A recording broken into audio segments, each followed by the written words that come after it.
Hello guys, welcome back to my YouTube channel. In today's video, I'm going to show you how to install texture packs in Minecraft Bedrock Edition.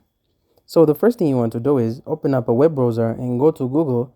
Then in search, you want to type in Curse Forge, and in search from here, we're going to select the link at the top, and then you want to scroll down, select View All on the right side. Now what you want to do is scroll down and look for Minecraft Bedrock. So we're going to click on it, and then we're going to select Browse all on the left side. Now if you scroll down, you will see on the left sidebar we have few options. We're going to be selecting texture packs, and if you scroll up to the top, there is a search option. If you're looking for a specific texture pack, or alternatively, you can scroll down and where it says sort by, you can change it to relevancy, popularity, total downloads, and more. So I'm going to select my popularity in this case.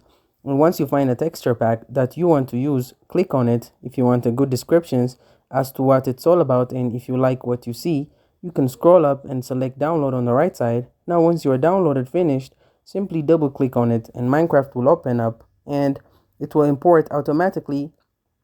And then what you want to do is press play on the home screen, and we're going to go to create new, and we're going to go to create new world. Now what you want to do is have a look on the left sidebar and go to resource packs, and where it says owned, you want to select the drop down arrow, and this is where you should be able to find your texture pack.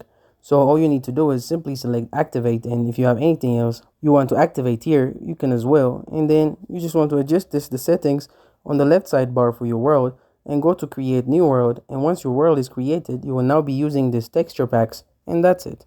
Thank you guys for watching this video. If this video was helpful, don't forget to like and subscribe to my YouTube channel.